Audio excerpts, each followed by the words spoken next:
Selamat pagi teman-teman. Selamat berjumpa lagi dengan Transformer Plus Indonesia. Salam sukses selalu. Pada kesempatan pagi ini kita akan membahas tentang intelektual kapital atau biasa disebut juga dengan modal intelektual. Modal intelektual merupakan kekuatan yang mampu mendukung terciptanya keunggulan terhadap produk atau layanan yang dihasilkan dari kegiatan mata pencaharian yang berkelanjutan.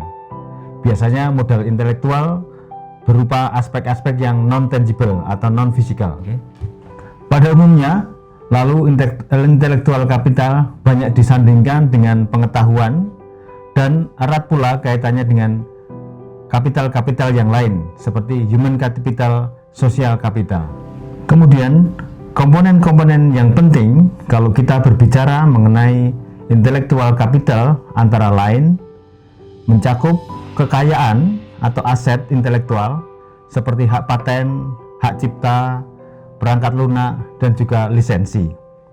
Komponen-komponen yang penting yang lain yang kita perlu bicarakan, kita perlu perhatikan dalam konteks intelektual kapital adalah pengetahuan terkait dengan metode, sistem, prosedur yang mampu menunjang sustainable livelihood assessment atau mata pencaharian yang berkelanjutan.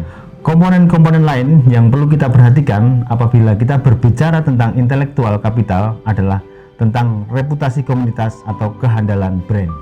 Sedangkan apabila kita berbicara tentang intelektual kapital, area-area cakupan yang dapat dirujuk mencakup antara lain pengetahuan komunitas atau anggota-anggota terkait sistem atau metode atau juga cara untuk meningkatkan efektivitas dalam keberlanjutan proses supaya hasil tetap terjaga kualitasnya sebagai sebuah kegiatan mata pencaharian yang berkelanjutan.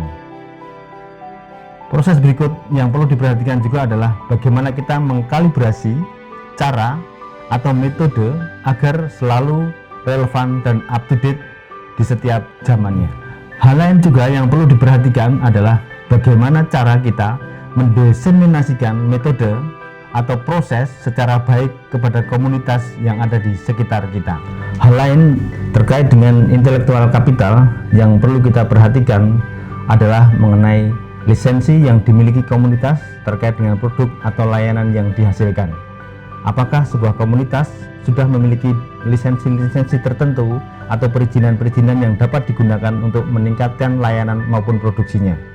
Kemudian bagaimana juga lisensi-lisensi atau perizinan-perizinan tertentu atau hal-hal lain yang terkait dengan intelektual kapital yang dapat dikembangkan itu diutilisasi atau dimanfaatkan untuk mendukung pengentasan kemiskinan di wilayah sekitarnya.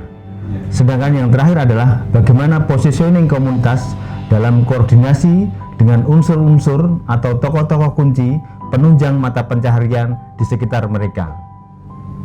Demikian teman-teman yang dapat kami sampaikan terkait dengan intelektual kapital.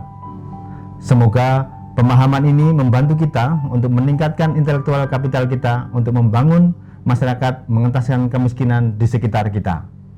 Terima kasih.